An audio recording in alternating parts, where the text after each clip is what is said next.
Hello everyone, welcome back to another episode Across the Table. Today's guest is someone who's faced down his own mental health issues, healed, and is now shares that healing through the strings of his guitar and through his social media, Mr. John Robba. Pleasure to be here. John, thank you for joining me on my podcast. We also like to thank Mind, Body and Soul for hosting us in this beautiful location of theirs, the studio, which la verdad is perfect for this podcast. John, you've brought me back to the place that healed you. So looking back and reflecting, what were the first signs for you when you first noticed that something was wrong or you weren't feeling yourself?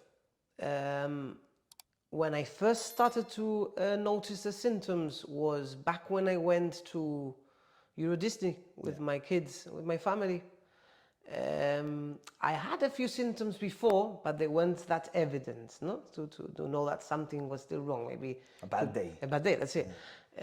But when I went to Euro Disney, I started to feel symptoms that I couldn't keep up walking with my wife and kids. Even sounds, bothered me. When someone called me and I put my mobile, many things started bothering, but I kept on going because you say to yourself, it could be a few weeks, moments that things are not happening as you wish. But then after that, I still experience symptoms, and as we were discussing before, you mentioned the mental aspects, of the illness, but realistically, what initially came up was symptoms that were related to a disease called autonomic dysfunction. Okay, explain that then. What is that's basically everything that works autonomic in your body. For example, if it's hot, your body automatically gives you regulates the temperature. And vice versa. If you're cold, the same. That was malfunctioning. So, for example, you don't decide when your heart is going to beat. You don't decide your digestive system. It's all automatic. So all the autonomic functions of the body was failing. So basically, I always liked to do some sports, and I started jogging after that. I forgot it, and not forgot it, but turned a blind eye to the symptoms and said, look, I went to the doctors and the doctor said it was a type of migraine. So they gave me the medication. I started feeling slightly better. I started doing my training. I went jogging, and I used to tell my wife, I still feel that my body is not well. Something's off, no? Something's off. Obviously, at the time, I was younger, and now I'm now 44, but still, even my age now, you see people jogging quite fast and doing sports comfortably, and even older, no? But I noticed that, I used to tell my wife, I noticed that my body I don't progress. It was like if there was a restriction. So I carried on jogging, and one day I was stretching, and basically when you are in a resting mode, I had this watch, the Garmin watch, and it beeped. It said HRR, no? No, it didn't say that. It basically said high heart rate or abnormal high heart rate, something like that. And I said to myself, what's this? The first time it beeps like that. I didn't pay attention to it that much. And a couple of days later, after that jog, that resting period and that beeping and everything, I went to work. I was having a conversation with a colleague, which I was quite comfortable, the same as I am with you now, no? But even more because we were joking around. His mobile rang. He stood up. He went outside of my office, and I felt my heart as if it was stopping, for a while. So strange, but it came more profoundly, more prolonged. And I said to myself, actually, I talk to myself and say, be calm, do some breaths, no? And I hadn't learned still the tools of the breathing techniques of mind, body, and soul, and Monique, and all the other people that have taught me all those things. And I remember sitting down like that and breathe, but the heart actually was stopping. And I said, "What's happening to me?" I felt that weakness, and I stood up and to call for help, and I collapsed. I was in the ITU that night. It was on a Thursday, if I remember correctly. On the Monday, I was jogging again. They told me your heart is fine. So I continued training. So how did they explain that in the hospital then to you? In the hospital, the thing is that obviously the message given to them in that day was that my heart was stopping. Oh, my function. So we had a patient, he's collapsed. And In an ITU, they check any emergency things. No, your body's working well. Yes, my heart was very low, even though it was high when I trained, after I trained. Yeah. But it was low after. But it's autonomic. There was no control. That's it. There was no control. So they told me my heart was fine. I could continue training, but I couldn't. I did it on Monday. Even my wife said, "Why are you going? You're sure you're gonna go again?" Yeah. The specialist there told me to go jogging. I'm gonna continue my life. But gradually, the weakness came back, creeping in. I wasn't feeling well, and it got to the point that I couldn't jog. It got to the point that I even went for a walk with my friend, which was about 4 or 5 kilometers up to Camp Bay, and even stopping, chatting, and I was ill for the next three days after that walk. Just from that walk? Just from that walk. Wow. So it got to a point that I started doing other types of training, not so much cardio, then maybe I have to stop. And even the heartbeat came up beeping on my watch with any type of training. So it got to a point that I had to stop. So that's what I'm coming to. No? It's an autonomic dysfunction, but the mental illness came as a result of me not being able to live a normal life. That's what triggered it then. That's what triggered it, that's it. And which, if you don't mind, I'm going to go back a second to, I did a video on Facebook, as you know, and I did it on the intention to help people, no? Because I jogged 4 kilometers and that wasn't possible a year ago. But through this healing journey, as I told you, it's still a healing journey for me. The first person that I went for help was, thanks to my wife, was Kaylan Gonzalez. Okay. From, I think his business name is Truly Conscious. He was the first person that introduced me to energy medicine and mindfulness and all that. And when I went to see him, he then recommended acupuncture, which is, I mentioned this person, Laurie Hillman. I went for acupuncture, and then after that, obviously, I went to Monique. But I think he deserves a mention because I had it in the back of my head all the time that I didn't mention Kaylan in the video on Facebook. And he was also very instrumental in the start of my healing journey. So, but mind, body, and soul, and Monique Grambo especially, because acupuncture helped me in the sense of the mental issues I had to give me a push. But mind, body, and soul, and Monique, let's say Monique, obviously, was the most impactful experience that I needed through my healing journey. At that time, I needed a big push to be able to live the most normal life possible. Yeah, we will get to that, but I just want to, obviously, I want to go through this journey with you. So we will come back and mention, I obviously talk about my body and soul, but for the challenges that affected your day to day with your wife and kids. So I go back to when you don't even know what it is or what's going on with you, what's happening, how can you convey that message to your wife? Because if you yourself don't know what's going on, how can you tell your wife, darling, babe, this is happening to me? And how does your wife then understand, and your kids, How was that for you then? I think the good relationship we have helps because she's been fundamental on my healing journey. If it wasn't because of her, it would have been much more difficult.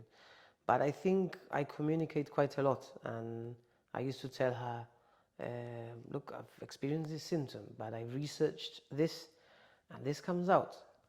And at the end of the day, you have to do some research for yourself. You know the saying that they say, you are the best doctor for yourself. Yeah.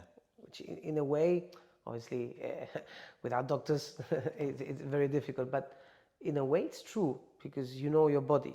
And even the neurologists said it to me that he was very thankful of my research because when I went to see the neurologist, I did a checklist of this disease, this illness, with all the ticks of all the symptoms I had. And there was a checklist of 20 symptoms and I had 18. So it helped him. No, Diagnose and guide him and lead and him. it's a grey area. It's an illness that. Because is it rare? I don't know statistically how it is. What I've read and during my research, I've noticed that it's more spoken about in the US. Okay. There are more groups, no, and even in social media. Probably have more exposure to it because there's a lot more population, obviously. As well, no? It could be that. But it's very important for me to point out that the mental issues came due to the autonomic dysfunction, no? Because that is how it happens. And it's good to bring up to you, apart from that, even you've mentioned the mental aspect, and this is the purpose of the video on Facebook, because I've noticed the feedback that I've got and lovely messages from lots of people, because I think the video has got about 15,000 views, I think, in Facebook. And I've been stopped through in the streets, and some people have come. Look, I felt emotional. I even cried when it impacted me. That was the video I saw. Yeah. And I felt so impacted by it because it came from the heart. You could see it. You could feel it. Just the way you were talking with the screen, and it just came through. And that's why I sent you the message saying you've got to do an episode because it's such an important message. Yeah, and the aim of it was from the heart, because at the end of the day, I felt really happy that I was able to do those 4 kilometers, have my cold swim, which was one of my also therapies that I did, swimming in the sea. But I've noticed that mental health, there's a lot of stigma still. And you notice it because the people that come to you, what they focus more on, the mental health issue. Wow. It's still the wow. Yeah. And obviously the illness it's not an illness that you have a lot of information. It's very spoken about in everywhere. If we talk about diabetes, everybody knows about diabetes, no? But you can get diabetes from a trauma, and I got from certain traumas. I got this illness. At the end of the day, it's all related to the mind. The mind is the most powerful thing in our body. I'm not a medical expert, but we all know that if this doesn't work well, if you've got a trauma or anything, and it impacts you, it can impact everything. Because I've had body pains. I've even felt difficulty walking. Like I live near the hospital, and I've had to call my wife a night because I fainted one of the days, and I was at home sick for a couple of weeks, and I started walking, doing some walks to go back to the normal life. And I had to call my wife because my legs basically did not respond at some point. And I'm telling you, less than a kilometer. And I had to call her because just like a sensation when you're sleeping, when the floor is wet. So you're trying to walk and it feels like you're... Yeah, and they don't respond. So basically your body is not, again, it's... Imagine an electrical panel. Yeah. And all the wires going through to the lights, to the sockets. This is what it basically is, no? Because my heart was fine when I was admitted in the ITU. It's the signals of the body that don't travel properly. Okay. So it fails. Because you don't think about walking. Hey, you've You're very tough. The basics of a human body. Yeah. Well, I didn't have the basics. Which is important. So it really is what you take for granted as you don't think to walk. That's it. And So for you now, it's... think So that's what was triggering down your mind. and that moment, Like, that the what's symptoms that came up. Yeah. But again, going back to the mental health and diseases and illnesses, the video was done by me from the heart, but on the purpose to help people, to open up. Because if you figure out, if I analyze the feedback that I've got, like I said before, perfect feedback, people stopping me and people coming to me, where did you go? Do you have the contact? What did you do? What did you experience? Because I think I would need something like that. And I've helped people already as a result of that video. But again, the focus as a result of that video is only on the mental health issue. Yeah. Why? Because the mental health is always the wow, the stigma. They haven't even got the information inside their brains of the rest of the disease. You say those two words. Because at the end of the day, it's good to raise awareness of Yeah. that disease, because maybe people have symptoms, they don't know what they have, and it's that. Yeah. Educate. Educate. Educate That's the it. people on But that subject. I still feel that there's a lot of stigma with mental health issues, and it's happened to me, because even closed ones of mine, which it's normal, because we've all lived around that stigma and we all feel the same. But when you tell them something, but that could be because of your nerves or your anxiety. Eso puede ser de los nervios. Eso es de los nervios. So that means that's your fault. That is what the message says. Eso es de los nervios. So that is because you're nervous. So now it's my fault. But if I tell you my knee hurts, well, go to the doctor and take anti-inflammatory. That's fine. But if it's a mental health issue, that is because you worry a lot, or that's not my fault. That is the brain reacting to something, a mental health issue. So it's The not cause the fault of it, the causality was because of the disease. of the disease. But at the end of the day, what I'm trying to say is that the stigma that goes around mental health, it feels like that what people try to tell you is that it's your fault because it's mental health. Yes, but that person is está mal on el nervio. You always notice those comments, and they don't say it's like the same as another illness. In my sense, it's not malo de los nervios, or it was a mental health issue. So we have to differentiate and obviously not educate, because everybody can, but show people that there's nothing wrong. It's like another illness. It's like another issue. And there's nothing wrong with it. But that's why I wanted you on this podcast, because we need that message to go out for other people that are out there that they don't know how to communicate, or they didn't have like your wife supporting you, really supporting you, understanding, and just hearing you talk about your life journey. They think, wow, I'm going through that. Maybe not, obviously not going to be exactly the same, but that feeling of the legs slipping. Eso me ha pasado. Oh wow, man, that clicked. Maybe they'll message you. John, this happened to me. Did you also have this, and this? And that is the educating part of it, and giving, so that people don't suffer in silence either, because someone will say, who's going to help me? I haven't seen anything anywhere, or someone's experienced this before. So it's really important to get the message out. One of the reasons as well why I posted that video on Facebook was because I was at a certain point that I thought to myself, how can people cope with this if they don't have someone supporting you so much as my wife did, for example? Some people find themselves on their own. And then the problem, as I said before, of the stigma of not opening up, of those things, it came to my mind. So when I felt did those 4 kilometers, I said, I'm going to do this video to help people. I think that would be a good approach. And as I said, it's helped. People have contacted me, and I'm happy that I've been able to guide some people and give some explanation that might help them to go through a path for healing. What was then the rock bottom moment that you thought in your mind, said, I've got to change, I've got to get help, I've got to do something? What was that? Yeah, I still remember that day a lot.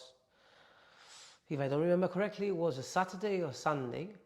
As I said, I don't know if I mentioned it before, but Kaylan Gonzalez also recommended me to go to acupuncture. And it was this Sunday or Saturday which I was feeling rock bottom. And I said, this is the last resort that I have, because I don't know what else to do. And I contacted Laurie Hillman, and I went to acupuncture. And I'm going to tell you one thing, the acupuncture helped me a lot in that moment to get me out from that rock bottom situation. Yeah. Obviously, it's like, as I said before, it's a healing journey, and you need many types of tools, no? Kaylen at the beginning gave me his, then Laurie Hillman through acupuncture, but you help your mental health issues, but still the symptoms of the illness were still there. And if you still have the symptoms of the illness, you still feel problems to walk, problems to train, problems to even make it throughout the day, in work day. Normal day. Normal work day. Yeah. There were days at work that I worked from 8 till 3:30, and there were days it was 2 o'clock and I couldn't cope, which it was the Overwhelming, symptom, no? of course, overwhelming. Even though your mental health issues start picking up and feeling better, but if your illness is down here, it impacts that again. The source is still there. That's it. Yeah. So that is where Monique Grambo came into effect and helped me in the sense of the impact to healing that I required to be better, no? To be in a better position. As I said, the healing journey, I still have symptoms. Yeah. I say that there might be days that I feel a bit worse than others, but now I have the tools. The tool. The So tools. so not to interrupt, but No? since we're getting there, I really want to then, let's talk about the mind, body and soul from the beginning. Give me the A to Z. When you first walked in, what was the message, what happened, and what was that journey then? Well, To give you the as I tools. said, that the illness was still there, the symptoms were still there, so it was frustrating. It's then back, knock on, you kick a ball and the ball comes back. It hits the mental health issue, and the mental health issue again goes down a bit. You're not feeling well, and I said, I have to ensure that the illness gets better. So again, thanks to my wife, I don't know if someone told her about Monique, or she went to a sort of workshop or something, and my wife suggested to go to Monique. She contacted Monique, and I met Monique in Cheers. I started explaining everything to her, and I remember she told my wife, it was a summer, I think it was last summer. Yeah, okay. It's confusing because it's all a cloud. Become a blur, no? It's all a blur. You forget things, and it's such a difficult journey that sometimes you can't put dates to it, or I can't.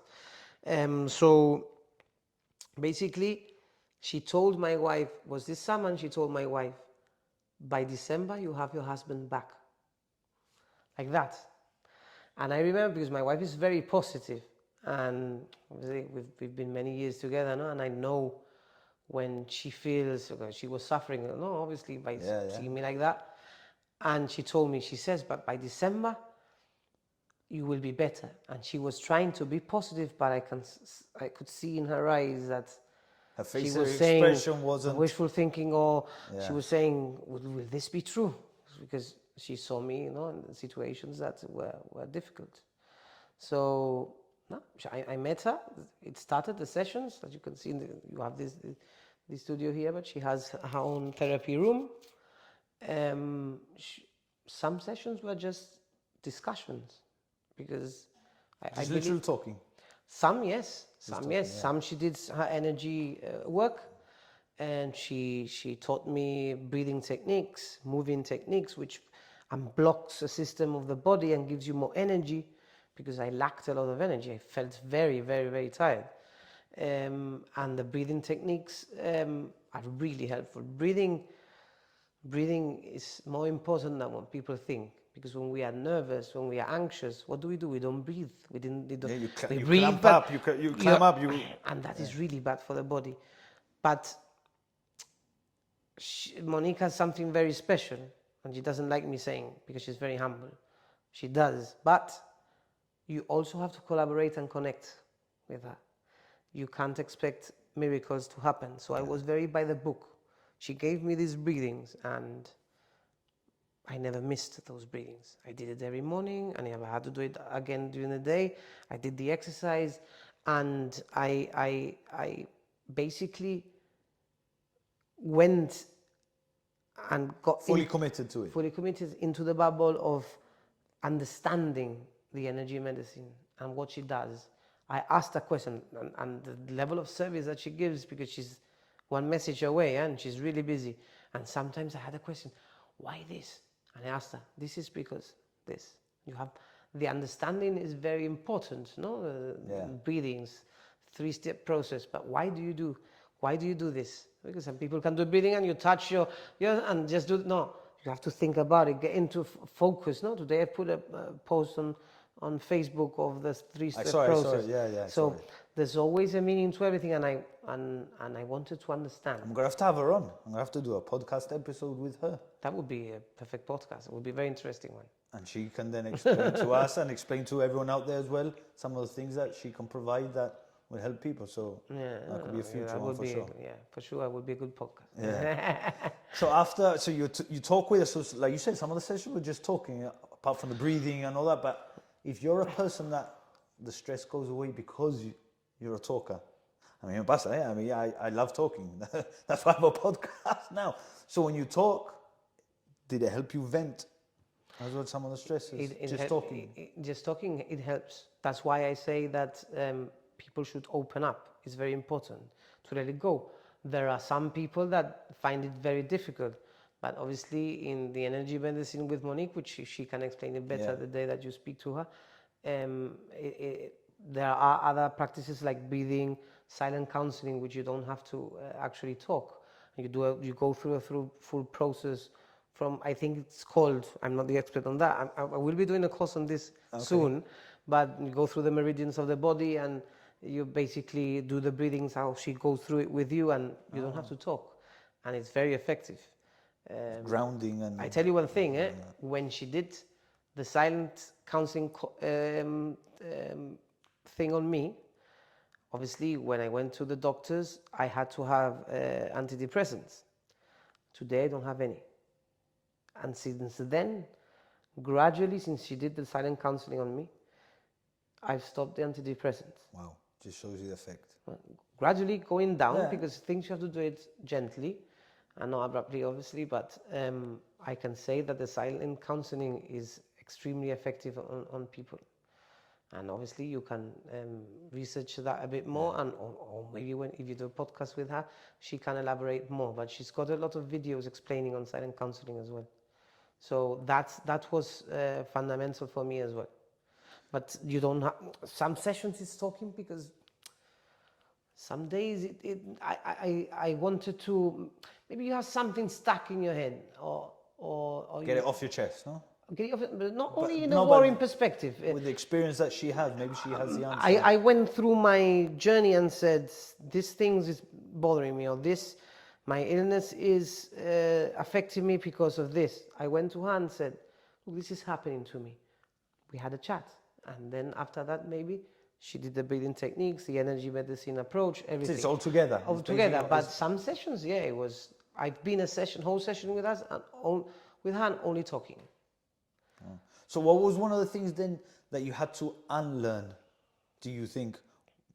I know there's many points, but maybe the biggest one for you that you thought, wow, that was the thing that was blocking me. So you had to unlearn it to then start learning to heal yourself here, and mind, body. Take care of yourself. That is a very important factor.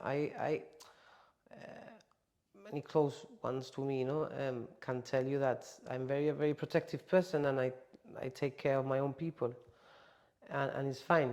I find it really rewarding if I can help someone, no, and more so your close ones, no. But when you experience the healing journey I've experienced, there's sometimes that you have to put a line, and you have to protect yourself. You have a family, you have kids, you have a wife, and you have a responsibility, you have work. So even it's been hard for me to accept that I have to put that line, because I've always felt if I have to protect someone, I'm there. So, and I've learned that sometimes you have to say no. You It become overwhelming now for you. You cannot, to take on because at the end of everything. the day, we're always, maybe I'm not going to talk in the right terms in relation to the healing journey, but it doesn't mean that you're always going to be weak, but you always have to be careful. Yeah. No, because at the end of the day, I've gone through my bit, and you don't want to be there again. But the best saying for this, first take care of yourself, and then help others. That is what I've had to learn, to put myself first in certain situations. Obviously, not always. My kids, my wife come first, normal, and all that, my mother. But you have the tool now to prepare yourself before. exactly, and it's very important that you don't store the energy, the negative energy over whatever situation that stays stored in your body. If you go and help someone, or there's a negative thing, you have to imagine that it's not stored in your body. So you help them. You help, but that delete, energy, no? not only delete, but let it pass. Okay. No, that is something that I've learned through Monique, and that is very helpful. Yeah. So once you came to the end of the not the end of the journey, it's not the right word, but when you felt now you were on your feet and you could go back out into the world, when did music then become a part of the journey? Because I'm sure music must have been another piece of the jigsaw to help you. Yeah, music. I started playing. I'm 44 now. I started playing the guitar more or less when I was 21, 22 years old, and I was a father, my firstborn, when I was 23.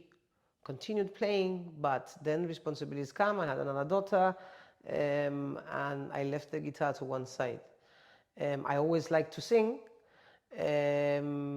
but since I started with this illness a few years ago, I couldn't train, I couldn't do exercise, I couldn't jog, so I went back to music. And the music, I can tell you, is another meditation process, because for me, music, Therapeutic, no? Yeah, well, it's a for the therapy. mind. At the end of the day, it's a therapy. So I started learning the piano with a friend. Then you start knowing people, and this friend, let's do something outside for the public. And I said, me for the public? I said, well, no, why not? Let's try it, no? And it started. Music, it's like a sport, no? It's not that I sang for the public before, but I left the guitar for so long, not singing and playing at the same time. But you had to go for it, no? And I don't know if you've seen a video from Ed Sheeran. Yes. When he started singing, and he still feels shy today to show how he used to sing. Sometimes you don't necessarily have to be born with it. You have to have an inner skill, but you have to develop it. So it's like anything. It's like football. yeah, football. You get me today playing football, and I want to go that way. I go to the other. So you kick the ball over Europa point instead of to the. Yeah, so singing, it's more or less the same. You have to start. You have to develop it. You have to. And I hear some videos of the beginning, and some people come, oh, you've improved a lot. You've done that. For me, I'm just a normal singer. I'm not. I enjoy it, and the most important part of it is always learning. Yeah. Always, I hear from another singer, you learn. For another guitarist or local guitarist, I ask a question, and I'm a bit like that. The tenacity of making sure to learn is one of improvement. Yeah, that's. And look, now, before I used to record myself, and not even show my face. I would send you a recording of me many years ago. You would see pitch black, the screen. So you just put the phone Like down. that. And I the couldn't. audio only. I couldn't hear myself. I couldn't see myself. I hated it. And at that time, I think I sang and played better than when I started a few years ago, because I used to do it more at home. Claro, yeah. But then I lost track. I lost practice, and when as I said before, when I started, I started learning again, and at some points I wanted to throw the towel because I remembered the level of how I played the guitar before, and I wasn't sure if I could reach that level again. But to be honest with me, if I mention the guitar, I think I've surpassed that level of before, so I'm happy. And before I didn't like to hear myself, now I do. You know why? Why then? Because I listen to myself to see where I can improve, where I've made a mistake. Do you have that maturity now to take that self-criticism and you say, At the end of the day, I missed a note here, or I was a bit off there, but at the end of the day, I do it for fun. yeah. And at least I transmit something to some people that enjoy it. Obviously, the tasty music is... It's like everything in life. You have the it's people big, like and it, some don't people like won't like it, which is fine. which you have to respect it. But I can see that I receive feedback from people that I do, and it's a fulfillment. And you're all over the place as well. You're on GBC. The next time I see you, you're doing the one in the MOD, which you sang on top of the... Yeah, I did that. That was the trailer stage. Then the next time I saw you in a coffee shop, in a cafe. Yeah. When I did the MOD, I remember that this army guy that was organizing, and I told him, "We want only English songs." The MOD, no, you sing rumba. I saw a post and speak freely, so I'm complaining. See, it was the army guy who told me to sing rumba. I did a mixture, but yeah, I enjoyed it anyway, so it was great. Yeah, it was great fun day there on the MOD. It was nice. See, so you're everywhere. So what's the one song then that would lift your mood? That special song that maybe you're in a bit of a moment and you think, oh, that song really does help me. If you have one, you might not have one, but yeah, I like music so much. I like so many different artists and singers that it's difficult. Maybe I can't tell you that I like one the most. What I can tell you is that now the first song that has come to mind is Entre Sobras y Sobras of Antonio Orozco. It doesn't mean it's my favorite. It's one of my favorites. There are many. But what I can tell you is when I play that one and sing it, it boosts my energy. gives you that energy, no? And I really feel it when I sing. I love it. But I can now, discussing it with you, another one has come to mind, and another one. So, but that one is the first song that came to mind when you've asked me the questions. Yeah. Your biggest musical inspiration then? Either artist, group? Again, I have many, but the first one that's come to mind is Gypsy Kings. Gypsy. I love the rumba, and that's it's incredible. I get fascinated when I watch them play the guitars the way they play the guitars. It's a classic. I mean, everyone that's in the Mediterranean, Spain obviously, and would- Egypt, they know who. I would, if you tell me wish something, I would wish to play the guitar like those guys. They're incredible. They are, some of them are still around playing, no, and they've. You could do a collaboration with them. I wish. Reach out to them and say. I wish. What's one of the songs that you've written that means the most to you?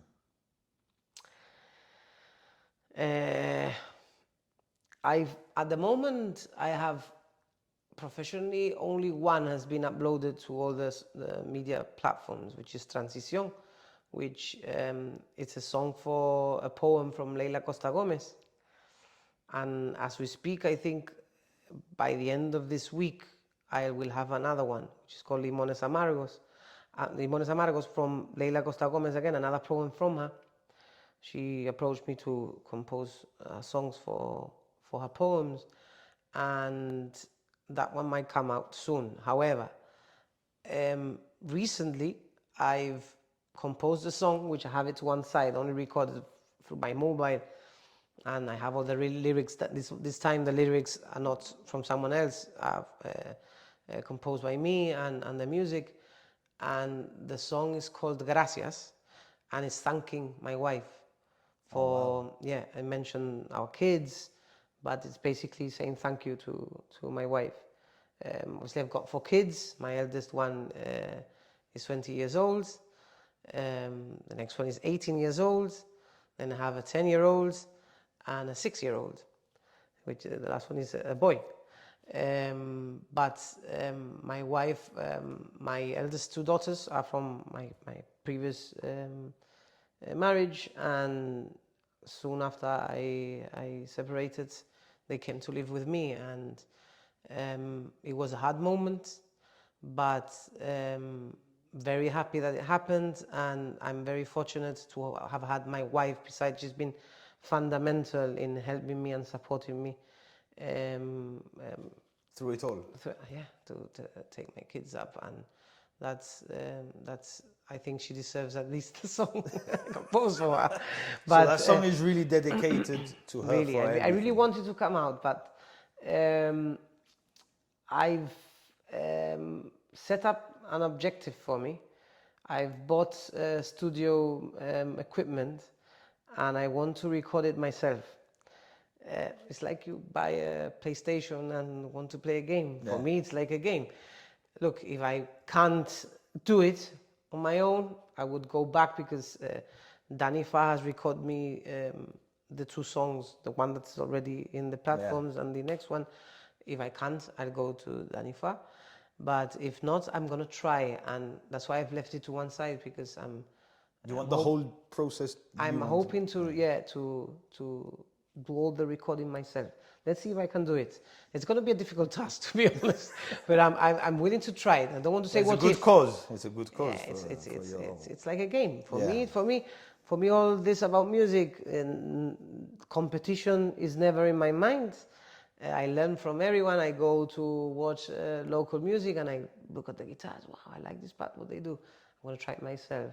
I hear them singing. Wow, I like how it's all gathering good, positive. Enjoy the moment. Enjoy the moment. Positivity. And competition to one side, just enjoyment. We're too old for that shit. Yeah. Yeah, forget it. Forget it. I'm not gonna be a superstar, that's for sure. I'm just gonna enjoy it, and it's very fulfilling when you are there. And because normally what I do in gigs is I play more or less an hour acoustic with my guitar, and I sing the songs that I feel a lot. And then after that, I put the guitar to one side, I put the backing track, I put my hat, and then I put Gypsy King's backing track, and I sing anything, reggae, Rod Stewart, whatever comes to mind. and people start dancing, and you see people enjoying it, and you say, look, Requests as well, no? yeah, and you say, look, I'm making people enjoy themselves. So what else do you can ask for? It's fun, and having fun. The adrenaline, it really helps me for my healing as well, because at the end of the day, music is a therapy. For me, it's certainly a therapy. And there were times at the beginning when the gigs were tough for me, because my energy level was low.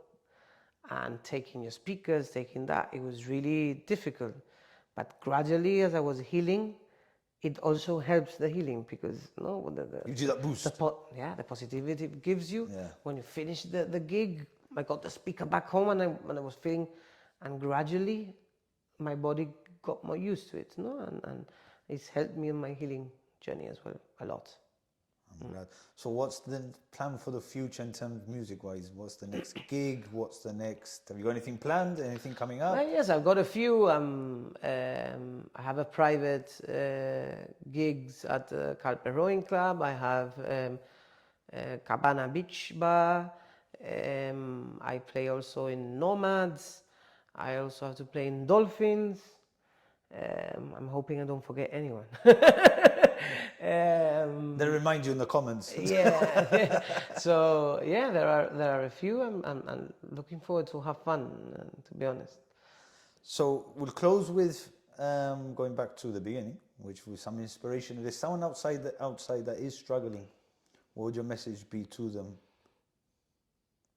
That's the best question, because at the end of the day, I don't know if I said it during this talk, but the main objective of me posting the video on Facebook, which I encourage anyone to search the video on Facebook and Instagram, obviously John Robba Music, it's there on TikTok, on Instagram, on Facebook. The objective was to ensure I help people to open up. I don't like to differentiate. For me, that we are all human beings, and we should respect either or, regardless of male or female. But I still notice that the men find it more difficult to open up, because, as I said, the feedback was very important. People have approached me, but I notice when men approach me, they want to know, but they find it more difficult to say, I think I need help. And it all comes to the stigma again. But also how we were brought up. As we were kids, because we were similar in age, you always say, yo, you can't cry, the guy, get up, you carry on forward, don't complain, just carry on. And we're all guilty of that, no? Because I have a boy and it can happen. It happens now. It happens now, no? You don't, why not? Why it's finding the balance. Because you don't want just crying for nothing all the time. You need that. You have to show that they need the strength as well. But men need to open up more. I notice it. And sometimes when they come to you, I'll do this at some point. Don't wait for at some point. If you know you need it, just go and do it. Yeah. Don't wait. Go and do it. Also, no, for your own self before. And if you have family, you have kids, they need you strong. And if you need to find help, go for it. And that was the purpose of the video. I thought when I was rock bottom, I thought, what people do if they don't have support? So let's do these things to help and try to open up the minds of some people. Yeah. I do, and I think it's really important. So if anyone is out there and you are struggling and you don't think you have anyone to talk to, you do. You have, even if you don't know him, I promise you, if you send a message, like he said already, he will help you, guide you. It doesn't have to be John. Anyone you're comfortable with, please, everyone. If anyone is out there, talk. Just talk. Just even if it's a word, even if it's I need help, you don't have to explain obviously what you have, because you might not even know. But just the word, bro, I need help. I'm struggling. Yeah, or mom, dad, wife, I'm struggling. Just those 3 words could potentially save you, really, couldn't they? It's very important. That is, you don't have to be shy or nothing of those feelings will help you. And nobody, at the end of the day, nobody's gonna give you anything. You have to fend for yourself, you know. And if you need some help of some sort, regardless of being male or female, go for it. Don't leave it. Well, John, this has been a brilliant podcast. I've loved it. I've learned. Your message has gone out, which is the important part. So thank you very much. A pleasure. Everyone, thank you for joining. See you on the next episode. Bye-bye.